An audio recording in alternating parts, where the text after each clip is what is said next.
Thanks so much for joining this panel. It's going to be about the future of work, and I'm really honored to be sitting with Roy and Mike, who I think are some of the top thinkers about this topic. This panel is going to be a little bit more about like feelings versus math, which I think a lot of the other panels have been about.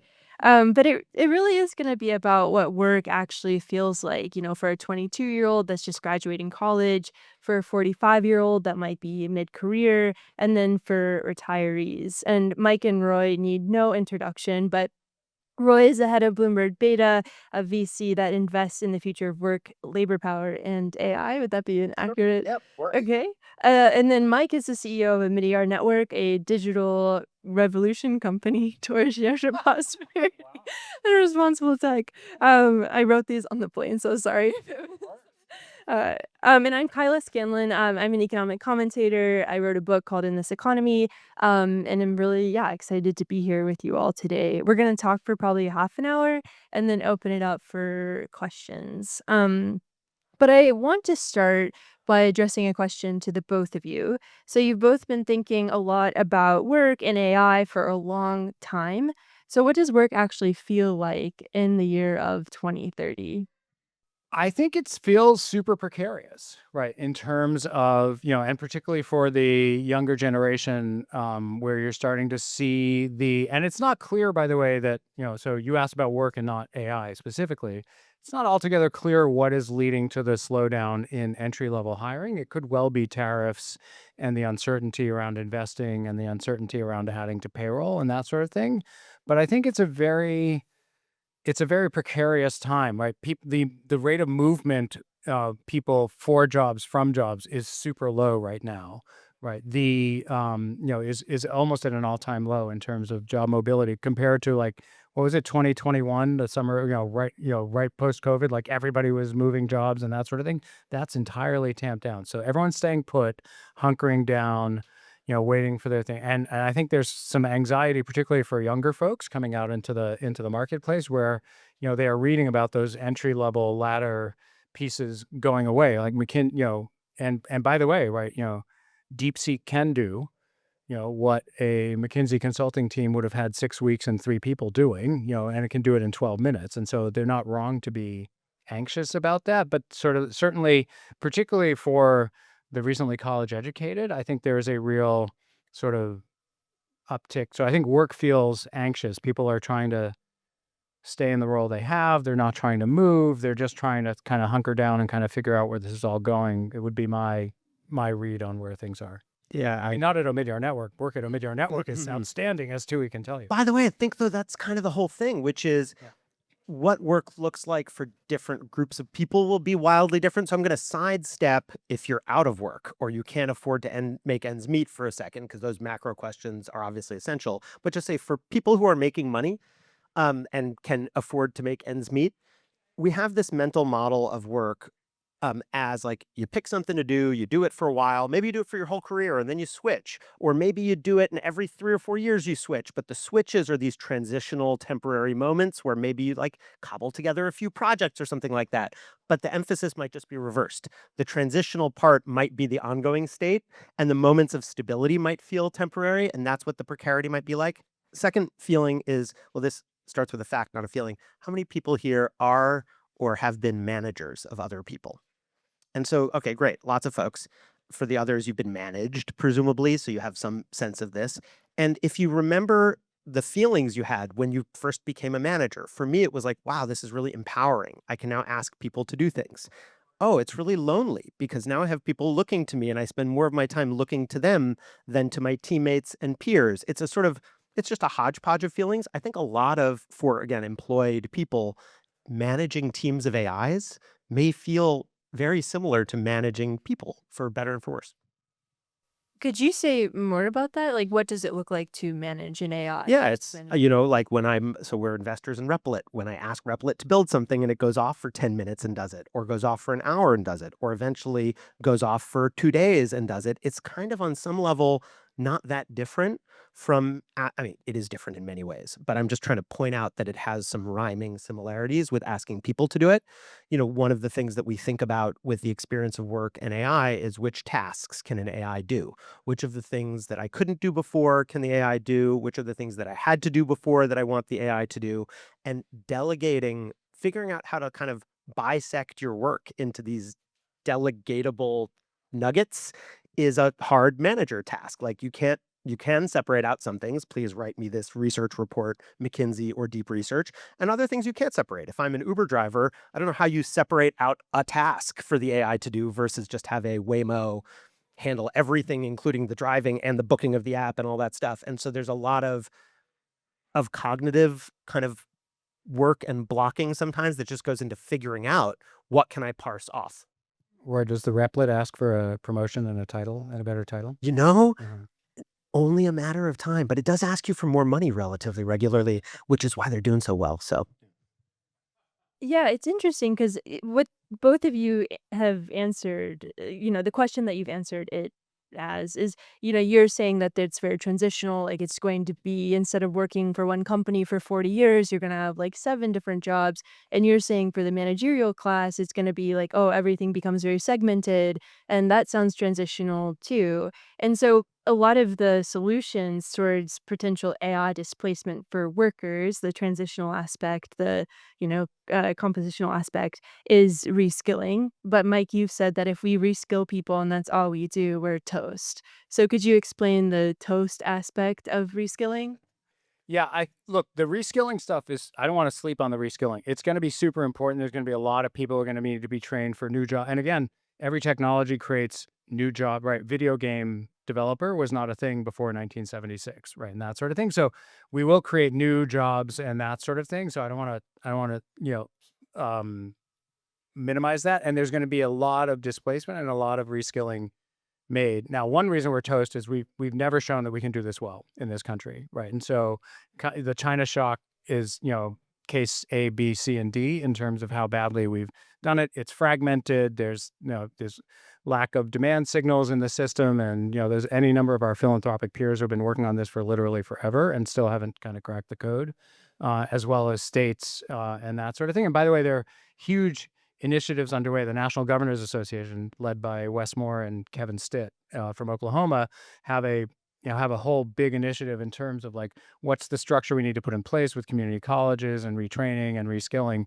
But that all just assumes this is something that's going to happen to people and it's after the fact, right? And so what we've argued for, inspired by my good friend Mr. Bahat here, is the notion that there needs to be that is a redistribution after the thing has already happened to you. And what we are not paying attention to is the sort of the pre-distribution of where do workers get a seat at the table, right? How do workers have say as to how the AI is rolling out in that workplace themselves? What's the, and too often the conversation just goes straight to the reskilling and UBI. And by the way, I hope we'll talk about this later. We were original funders of the UBI movement among, I don't know if Terry's here from ESP, but but what that all misses, and why we're toast, is it misses the opportunity to actually augment wages. So David Autor at MIT, I think, writes a little bit too optimistically, but there is actually a possibility that for certain professions, we take the technology and we turn it into something that's going to augment wages and turn $12 an hour jobs into $20 an hour jobs and that sort of thing, particularly in some of the service industries that are not going to be fully automatable, at least not in the near term. Think about care, right? Or think about nursing, or think about some of these sorts of things that are actually about, facing real people. And so if we just say, yeah, well, those jobs are going away, let the hospital automate, that sort of thing, we'll have robot nurses and that sort of thing, it actually misses a chance to turn, which is some of the things that technology ought to also do for us, is turn, take the dangerous and bad parts out of jobs and turn, those jobs into better jobs. And so we sleep on that aspect of it, about the whole pre-distribution of power. So how do workers have a voice in in the specific workplace? How do workers have not just a seat at the table, but an actual, part in determining how the AI is going to be worked in their workplace, which parts of their job should go away and which parts of their job could then be augmented and done differently. Mhm. Yeah, I think it's a big question is like, how do we train people on AI? What sort of things should they be trained upon? What parts of their job should we take away? But then, Roy, as you kind of hinted at the beginning, there is this worry about the entry level labor force being completely replaced. And then it's like, well, who's going to climb the career ladder? And in 40 years, are we going to have a trained workforce at all? So could you talk about how you're envisioning the career ladder? Do we need to rebuild it from scratch or is it maintainable? Yeah, so I often just try to think about what are the analogies that already exist that we can look to. And so you mentioned the person with the 40-year job.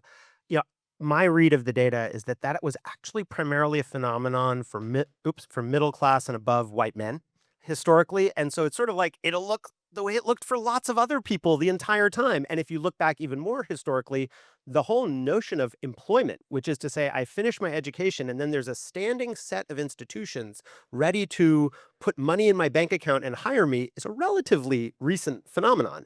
And so what do the alternatives look like? It looks like cobbling together projects. It looks like what some people call entrepreneurship and others just call self-employment. And it looks like continuous experimentation of trying something new. And so that's where I think, if you sort of imagine what a job looks like for somebody who has had to do that throughout, my natural way of thinking about it is why wouldn't it just look like that for many more people, for better and for worse? So again, that sort of segmentation. Yeah. Yeah, there's a segmentation, but then there's also, in a weird way, when you don't track yourself in to, I am going to be an attorney or I am going to be a blank, there's also a strange kind of, I'm not quite sure how to put this, but like a homogeneity of experience across people. It's like we're all trying to figure it out. Oh, you added that extra YouTube channel to your package of income or doing this kind of work. The solutions that work, you use this tool to build your business. The solutions that work can become a little bit more of a shared experience. And I know Mike's given a lot of thought to, and maybe we'll talk about things like national service. But I think one of the major feelings questions about work experience is which are the feelings that we all go through together and therefore can understand one another, and which are the things that are so segmented that they divide us from one another. And I'm still trying to get my head around that. Yeah, I think it's a big question because it's like, oh, the future of work, as the panel is aptly named. Mike, you hinted at this question that I want to ask you about, which is UBI, so Universal Basic Income. You funded it pretty early on, but you're pretty adamant that it's not a solution. So could you talk us through that? Yeah, well, put it this way, Then we can fight. I want to edit that it's not the solution, All right. right? It is These- an absolutely. So first of all, I think we learned during the pandemic, and we are still huge believers, and we're still funding the world's longest RCT in Kenya on this basic income experiment. It's on year 7. If anyone's wanting to know, 3 more years to go, we'll have the results. The So just to say, I think there's incredible power in cash, and we all saw that in the pandemic, right? These issuance of cash checks is actually what kept the economy afloat. A bunch of people actually ended up voting for Trump. Why? Because they said, "Oh, he sent me a check in the pandemic," right? That sort of thing. So it's like it was good politics for him to do that too. But to just say, so UBI is great, but one, it's not enough, right? It sleeps on it ignores the piece that I talked about before, which is the predistribution aspect. It just assumes that everybody's going to get displaced, and all we can do, it basically is giving up, right? And it leaves the entire train on redistribution. And so if you've run into like the Windfall Trust, which is an FLI spinoff, right? The original premise there was like there's going to be one person to tax, and it's Sam Altman, and we're going to redistribute all of his money via UBI and that sort of thing. By the way, that's not a realistic premise, and Adrian will be the first one to tell you that's not where they're going at Windfall Trust. But just to say, there was this notion that like there's going to be so many riches created in such a sort of a concentrated fashion that the only way we're going to be able to do it when everybody is disemployed is to do that. Now, we do need to massively modernize the safety net, and so again, and UBI and cash should be a part of it. One, it's just fiscally unaffordable at the scale of, if you take an average income, no matter what, whether it's the 40-year career or the 7-year freelancer or what have you. But two, it's not enough, right? There's going to need to be unemployment insurance. There's going to need to be apprenticeship. There's going to need to be a lot more. And all of it just assumes that workers never had a seat at the table and got to have any say in terms of what that is. So I would say everybody who just says, well, they're not going to be any jobs, UBI, right? That is skipping 4 steps. that and that is actually not going to. And then the obvious conversation that everybody has around UBI is, and this gets back into the psychology of work, right? There is dignity and identity and a bunch of other things tied to work, right? And so, there were a lot of discussions in the early days of the UBI movement in terms of, well, how do we deal with that while we're still kind of providing this basic floor? And again, cash would be great. If we want people to pursue entrepreneurial solutions, having a cash floor under them is terrific. And all the evidence from other countries shows that, right? And that sort of thing. So it wouldn't be a bad thing, but just I've seen too many economists in particular say, well, jobs are screwed, UBI, done. I definitely, by the way, think, can I pick the fight? And then Kyla, I wish might you ask me a would. question. Yeah, which is, I agree. So maybe that's not much of a fight pick, except that I think that when that is the argument for it, I think it oversimplifies to the point where we lose something important, which is there is a predistributive effect, which is more than just enabling entrepreneurship. There are so many people who want to do things with their time that they can't afford to do, whether it's childcare or writing a novel or trying to be an influencer or doing something that's semi-entrepreneurial with part of their time. And I think that cash can enable that. Yeah. What I think we don't know, as you said, is the psychology of it. People don't want to get something for nothing. And so maybe they have to earn it by doing something other than just existing. And maybe it just ends up being this thing that picks people up in transitional moments. And Kyla, the thing I was going to ask you is, you've had so much dialogue with a particular community that follows you, like a younger community that's interested in economics issues. Andrew Yang captured some folks like that in his campaign run. But what's your sense of the psychology of something like UBI? The moderator becomes sorry. the panelist. Tables are turned. Should have warned you maybe, but I didn't think of it until a minute ago. So Yeah, it's all good. So for context, I make videos on social media about the economy. It reaches almost 1 million people, and it's primarily young people, right? And so I think for them, like a lot of them are trying to find the meaning and purpose in work. So there still is this belief in the American dream, right? Like I get a job and I buy a house and I have a kid and then I retire and then who knows? And I think people are trying to like redefine that. And so UBI is one part of it. Like, obviously, people really enjoyed what happened during the pandemic, not the pandemic itself, but the money that was given.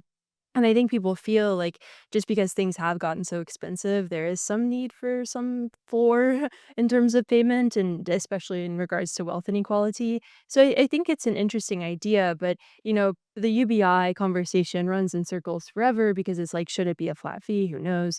I think it's something important to consider. I think the broader conversation should be around a social safety net in general, as you hinted at, Mike, which does kind of get into my next question to you, Roy, about leading indicators for collapsing labor market. So the government has shut down. Social safety net in general is largely in question. We don't have access to the government data that we normally do have access to with regards to the labor market. So how can we kind of like, number one, considering that problem with data, and then number two, like how should we actually just measure it? Is it government data? I don't. Roy, before you start, I just want to put in a small PSA for Kyla, because that's what I do, as Lauren knows. She not only does videos, she has an amazing Substack. You should subscribe. Yes, please. Absolutely. So I don't know how to think about this moment politically and whether the data loss is temporary or permanent. There are people who are much bigger experts than I am on that. What I'll say is we've been trying to figure out this leading indicators question for a long time. So in 2016, we hosted a thing that I think some people in the room were involved in, because we're old, called the Shift Commission with New America and Anne Marie Slaughter to try to anticipate technology's effect on work. And we weren't trying to predict it or come up with an answer. We were trying to come up with scenarios. And we developed a few entry-level leading indicators then that I just looked at again to see how valid are they. So entry-level wages was one of them. And I think figuring out, how much do people get paid? Because it's not so much that there won't be jobs. It might just be that there are jobs, but they don't pay enough to make ends meet. New firm starts. So how many people are actually starting some organization where they want to get paid? Those are two, I think, really good economic measures. And technical measures I'm more interested in some ways because they arrive faster and they may not require, expensive government surveys to get. And I don't think we have great ones yet. I mean, a lot of folks here know the meter measure of the length of a task that a human would otherwise perform that an AI can autonomously perform. And I like that because it bundles together a lot of what work is. There are many other measures that are about disaggregating work into tasks. And, OpenAI has one, GDP Val. Certain occupations have one. We invest in a company called Vals that has one for like entry-level finance analysts. And they're good. They're useful. They also just miss, though, that yes, you can divide work into a bundle of tasks. First, I sent my emails, and then I had a meeting, whatever your tasks were. But the second you start doing that, you realize the tasks are deeply related to each other. Like if I didn't show up in that meeting, will the email be harder to write?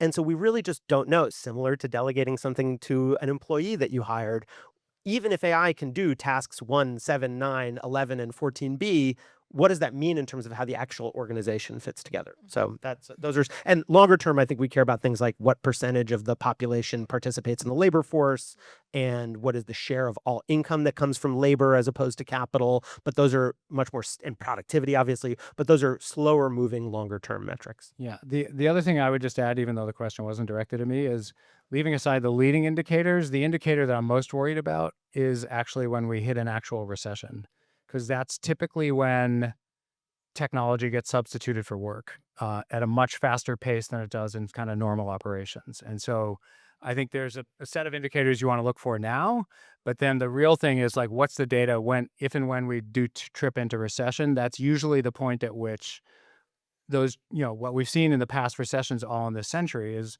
those jobs never come back, right? So we come back with, those jobs are never recovered, and they, and they've typically been automated or done away with or that sort of thing. And that's usually an accelerant to job replacement.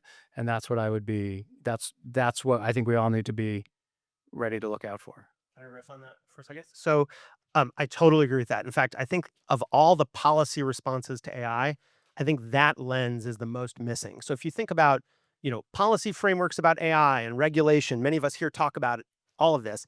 The kind of fundamental assumption is let's anticipate what might happen and do our best to prepare. Uh, that's great. I mean, I kind of, every time we think of that, I think of that, the Indiana Jones movie where he's like looking for the Holy Grail and he jumps out on the chasm and it turns out that there's like a glass bridge there. Like, can we design that glass bridge so that people can cross without falling through? And reskilling is part of that, all of this. Um, the challenge is AI's impacts may hit so rapidly and so unpredictably. And I'm not talking about large scale unemployment, even. I mean, imagine a single occupation winking out of existence in 12 months, mortgage brokers. I mean, just make something up that's big and important, but that you might not necessarily pull out. We may need to think of this in terms of disaster response. And I know we've talked a little bit about that mentality, but like the shorthand I have for it is a FEMA for AI.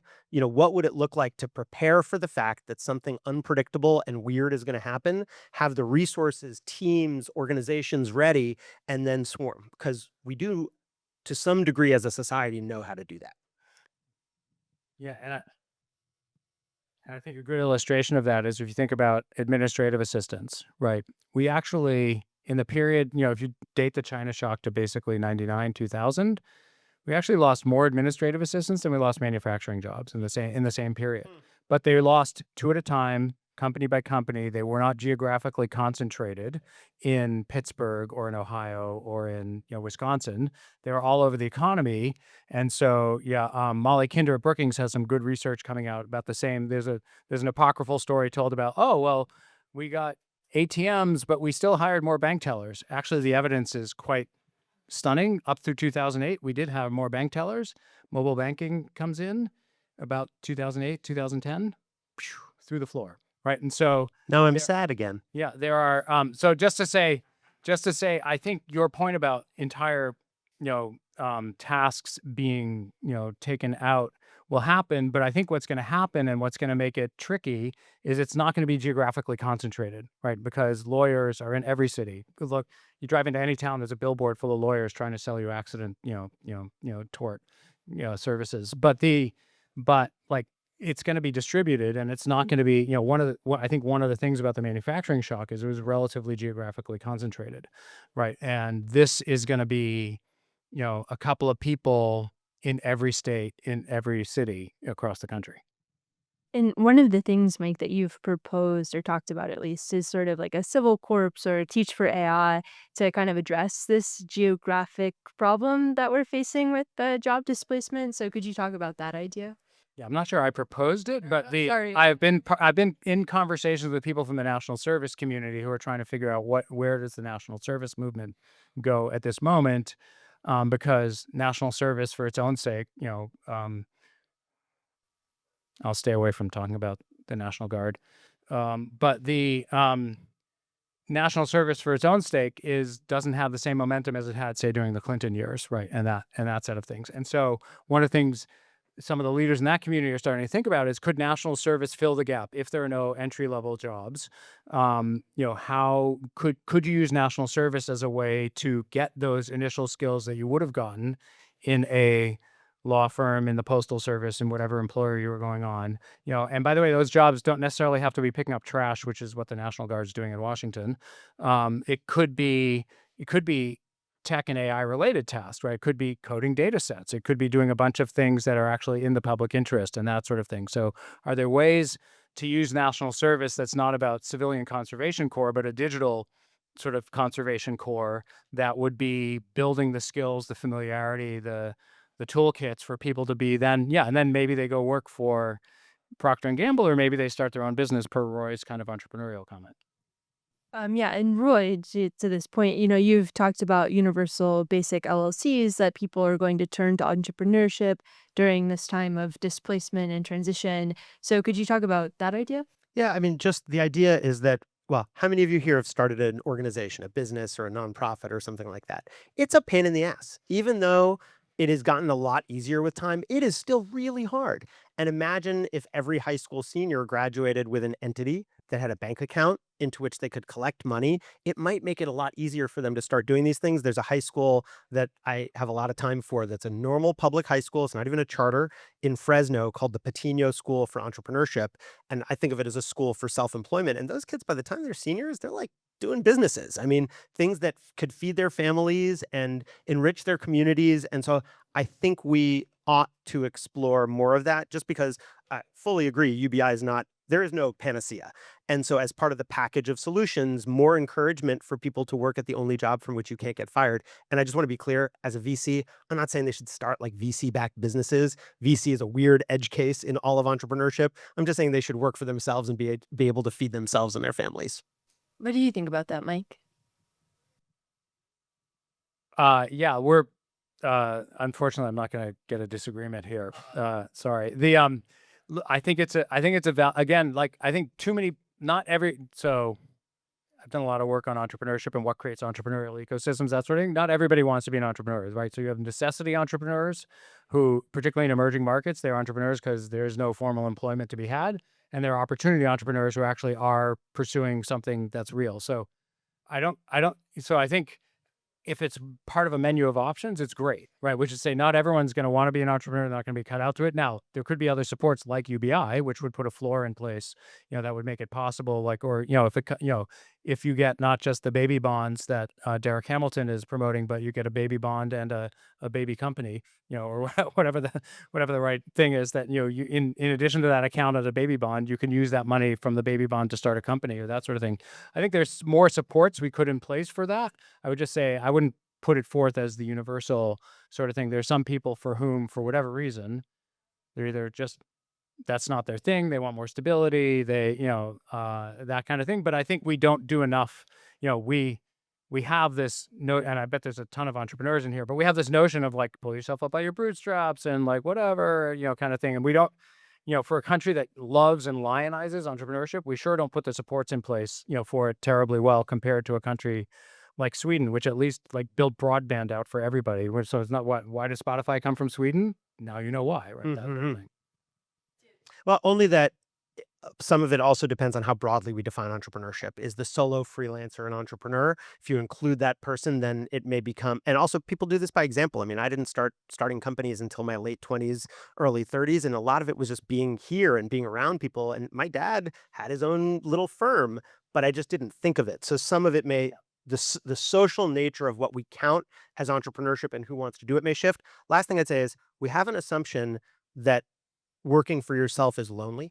And it is in many ways. I mean, but one of the things I see as an investor is how communal people are when they start things. And so we've talked a lot about worker organizing and the role it plays. If the assistants band together, can they have something different? Really essential.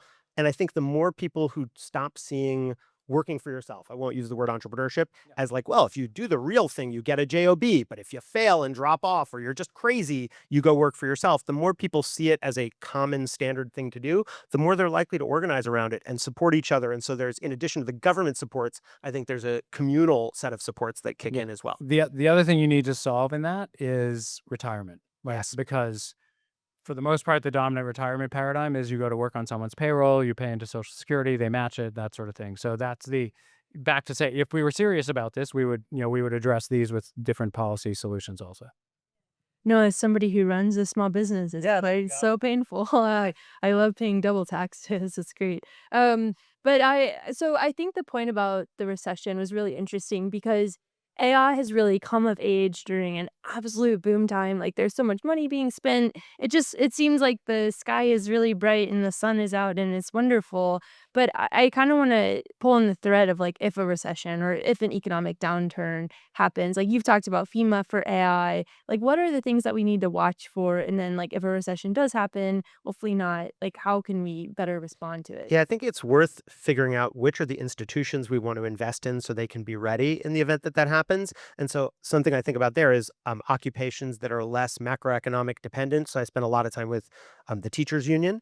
Randy Weingarten's here in another session right now, and she, together with Microsoft, OpenAI, and Anthropic, launched this teacher training center about AI. Well, what you do in an occupation that isn't going to bounce up and down with the vagaries of the market, I think is a pretty important thing to look at. And literally then in a recession, I think people will flock toward stability, which they tend to do.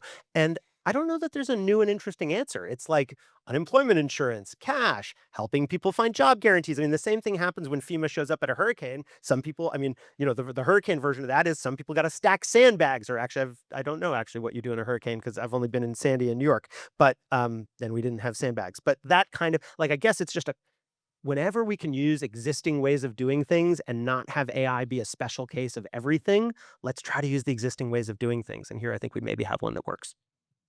Yeah, I also think it also depends on the nature of the recession, right? What triggers the recession, in terms of like COVID was a very unique kind of recession because it was just like a full shutdown sort of thing, which required, which had, things about staying apart. And so the digital sort of thing was really important. A recession caused by, a bubble bursting, say, I don't know, an AI investment or something like that would look quite different.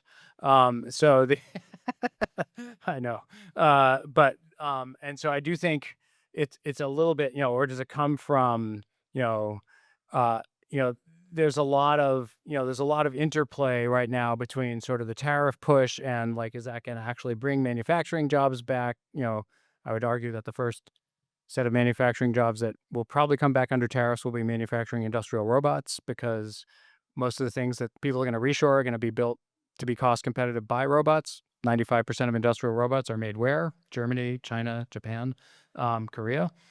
So, I do think there's going to be, but is it come from a sort of a labor market surplus situation? I think that's unlikely given sort of what's going on the immigration and the deportation front. And so I think it's, I think the other thing is which is it's a non-answer, but I also think, your response would depend on like, is this too much capital that was just chasing too much returns in that case?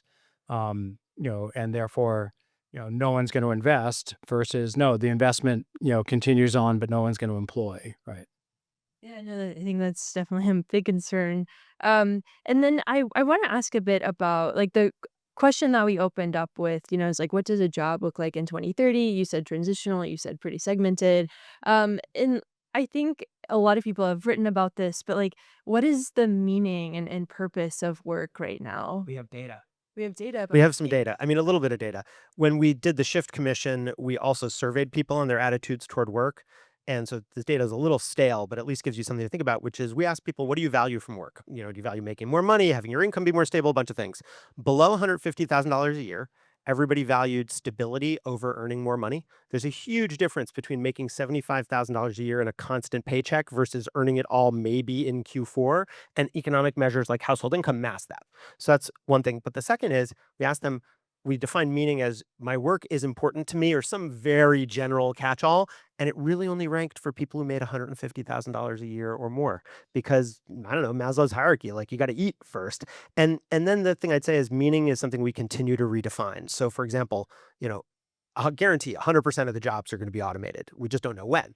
And my evidence of it is it's already happened. Because if our great grandparents were to look at this room and think, they would be like, that's not work. They're like here having a good time talking about interesting intellectual issues. I mean, my grandfather lost an eye and a mine. That's not going to happen to anybody like working at Anthropic, I don't think. And so we redefine and accept, and like I think an American way of looking at it is what we do with our days, we come to redefine as work and therefore as meaning. The piece that I think is the most vexing, and I don't quite know what to do about it, is once people have had a lot of their stuff, satisfied and they get up to the top of Maslow's hierarchy, the thing that they tend to solve for is relative status among each other. I mean, everybody does this. And so there's this great David Marks book, Status and Culture, about this. And if I think about the billionaire class, which there's a billionaire class with shared interests, but much more relevant is the relative status fights among the powerful. And so I think one way we may have to think about meaning is where do we get our relative status from? And the delicious question to me that technology might be able to do something about, so I'll prompt you, and I'm easy to find after, whenever, if you want to talk about AI, labor organizing, whatever, is can you increase the total amount of status in the world? Like, can we have everybody, like Amazon, like, Eli's nodding, and I hope you have answers on this, but it's like sort of like, your novel is the best-selling novel for thriller novels about zombies in the 1970s is a form of status by segmenting your comparative set. And so I think the meaning question as we look out is ideally, assuming we can get people fed and clothed and housed, these are big questions, is where will we get our sense of pride from, our status? Yeah, we had done a lot of work in sort of the past 5 years as to, not just job quantity, but job quality. And so we've done some similar kind of surveys with and Gallup still surveys on this, by the way. And it's a pretty broad ranging thing. And it's very similar. That's, in other words, there's more recent data out of the Gallup work that confirms pretty much everything you've said. The other thing that I think that we miss about work is work in some places is tied to culture, right? And so the real reason we don't use coal anymore, and why there are no coal jobs, isn't because of turbines and solar panels. It's because the automation of the coal mining workforce was tremendous, right, in terms of that sort of thing. And so, but there's a real identity tied to place, in coal mining that isn't just about, right. So I think there's an overlay in some jobs to place. This has always been the business in this town, and that sort of thing. And I think that is tough to sever from the work thing, because certain I'm from Maine, I do forestry, right? That's what I do. That's the part of the Maine or I'm a lobsterman or something like that. I think there are some professions, everyone in this room is probably not too tied to a place, but there's some professions that are definitely tied to a place and an identity. And that's the piece we often gloss over. Isn't that being reduced just by digital taking more and more jobs? Like, place just doesn't matter as much, even for some of the unautomatable jobs. Yeah, although I think you see in the sort of the catering, of the current government to the coal mining coalition that to coal, in terms of like, there's no amount of banning solar that's going to make people buy coal. It's just not cost competitive, right? And that sort of thing. But there's still a strong identity and cultural valence around that. Even if those jobs are going away, they live in these places and folkways and folk, and stories from grandparents, right? So yeah, the only person who's going to lose an eye mining is a crypto miner, right? At these days, but the basically, even with that, I think there are these long-standing stories that communities tell themselves as to what this community is about. And it's not everywhere, right? But Chicago no longer identifies itself as like, I'm from a long family of meatpacking, kind of thing. So, places grow out of it, but these are long tails. It might also just be weird. I mean, we talk a lot about how AI development produces just weirdness of all kinds, how these applications work, what your intuition is about them. It's possible that the person who spends more time in front of a screen will feel actually much more desire and interest to be really intentional about where it is they live and what community they're part of. And we see that to some degree with digital nomads, as like can be anywhere, put a lot of thought into where you are. So I just think it's really hard to predict, and we should stay a little loose. Thank you so much. Really appreciate listening to both of you. I feel like I could listen to you for a really long time on this. I want to try to start a fight if I can. Mike, I'd like to ask if you would articulate more precisely what you mean by pre-distribution. Like, what does that look like? And Roy, I'd like to ask if you'd be willing to judge what Mike says against the criteria you had that we should try to do things that are familiar and not things that are new. Okay. Wait, we should get Kyla in the fight here too. sure. Come on, Kyla can assess my judgment. I'm sure she's going to come out on my side. So pre-distribution would start with a couple of things. Most importantly, and we haven't talked about this yet, would be taxation. Right? We preference capital over labor in the tax code. So not surprisingly, right, when the recession comes, it's both easier and tax advantage to substitute machines for people. So that would be the first kind of pre-distribution, is changing the incentives, on this. The second would be building more, and I know Rory's going to totally disagree with this, building more worker power in the workplace. That could be a union, although frankly, I'm not super sanguine about that, taking off, even though we're in this ironic moment where public support for unions has never been higher, but, we're still building them, Starbucks by Starbucks, and that sort of thing. And again, Molly Kinder's work at Brookings, which I really can't recommend enough, talks about AI is most first coming for non-union jobs. Like, she's charted out all the sectors where the AI is likeliest to hit. And for the most part, these are not union. So these people aren't getting, so what are the other forms that they can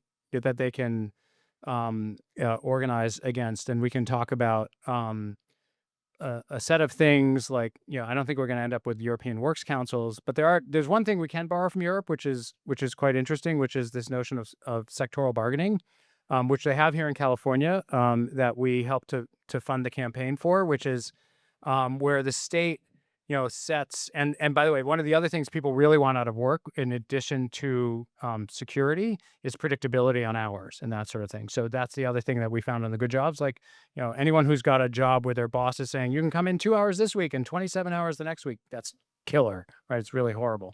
So I think the second thing would be, a second structural sort of thing would be sectoral bargaining, which sets up a template for the entire sector in a given state. So the fast food workers, now there's a council with 2 members from labor, 2 members from employers, and 1 member from the state, agreeing on everything from wages to working hours and pattern setting, for that. So that would be another kind of structural sort of thing that's not sort of workplace by workplace. It applies to every employer, whether they're a high road employer or a low road employer in the state. And so I think it would be those 3 things. I'd do tax, I would do worker organizing. And then the last thing I would say, which we have thought about a lot and haven't done enough homework on, and we've never seen this scale, but it's really important. The best way to get workers a seat at the table would be to own the table. So worker ownership, there's starting to be some movement in Congress towards this. And we are, if anyone knows Jim Sorensen out of Utah, he works a lot on this set of issues. That's the 4th thing that, again, would be very structural. That's not about post-distribution. It's actually, if you own the company, then, and there is this big silver tsunami coming with a lot of small businesses being sold because people want to retire. So there's an opportunity to do some of that, again, not the BC. BCs are actually good at making sure the employees own some of the company. It's the rest of the economy that needs to get that. And 0 of those, and I say this as a compliment, require anything particular to AI. I mean, every conversation about robot taxes, when you like really examine what a robot tax is, turns out to be a tax, like a corporate tax. And I think that's okay. And my very simplistic oversimplification of pre and redistribution is about the psychology of what you earn. Redistribution is you've earned it, and then something either gets taken away from you or given to you. Predistribution changes the initial conditions that govern what you believe you've earned. And you should have to do, if you do your pre-distribution right, you should have to do less redistribution. Yeah, I think that's exactly. I'm a little confused because I'm sort of picking on two parts of this conversation. And one part is the move onto more entrepreneurial catch as catch can view of work. And on the other hand, both of you have talked about how the loss of predictability, the loss of stability, the loss of an understanding of what you're living into is actually the top named thing for people. And so aren't these in massive conflict? Sure. I mean, I think what people want and what the economy gives them are often in massive conflict. And so on that level, the only thing I'd say though is depending on how you think about entrepreneurship, people who have a portfolio of things that generate income for them, passive income from some of them, spiky income from others, can often be among the most stable because they're not vulnerable to being laid off. And so I'm not trying to say entrepreneurship is stable. I'm just trying to say that our default assumptions may not govern. And that's the important, that's why I was trying to draw the opportunity entrepreneur from the necessity entrepreneur. We don't want to force necessity entrepreneurs into doing that because that's not their, Benthamite utilitarian preference trade-off set of things. I defer to the person who wrote a book on economics in the room, but just to say, so I think it's important to say, yeah, we shouldn't force everybody into that. We should make more opportunities for the people who do want to do that. But there's going to be a whole set of the economy who don't want to do that, for which we need these other kind of predistribution. Are we getting at your question? Well, I mean, it's yes, but it's just sort of there's a smoothness to how we're holding both of these, whereas I'm worried that these are going to come much more into hot. Oh no, it'll be hot conflict. I mean, I don't think there's anything. I'm not trying to cast a smooth impression of what the future will hold. I think chaotic is probably another good word to describe how it will feel, because again, you'll be living in a state of permanent transition. So I don't think it's smooth. I want to confess maybe an allergy or an ambivalence to what seems to me a little background assumption in much of the conversation, which is something like there's an inexorability to automation of tasks or labor. It's as if the arc of the AI universe bends towards automation, and I want to resist that idea. I'm thinking, of course, Roy, of your Medium post about looms and cranes and augmentation, which if you read any of the labor markets things earlier today, you can take the economic index from the Anthropic people using augmentation. More generally, I think of our AI moment as stuck in an automation equilibrium where we could shake it out of it and tend more towards augmentation. Why not array all of these various social forces that you're so helpfully illuminated on behalf of an augmenting future rather than automating? I think you're absolutely right. I think we have had an implicit assumption in this conversation, a little bit of worst case scenarioing around some of it. And one of the forms of predistribution, and especially for people who are here at the curve, is which technologies we choose to build. And so, Rob's referring to, I've got this concept of a loom, which is an automating technology, or augmenting as well, but eventually becomes automation, like a spinning loom, versus a crane, which a crane is a piece of technology that allows human beings to do something that in the absence of the technology, they would never be able to do. There's infinite time for infinite people can't lift the steel beam 5 stories into the air. And I do think the worker organizations, the direction of academic research, the choices of people at labs really do govern what the likely path will be. So thank you for adding that. I would say, Rob, I agree with you. We should not take that as a given. That's a very important point. I would just say my read on this and where I'm coming from is I think all the incentives in the system, however, are in that direction, right? So back to the tax code. For it.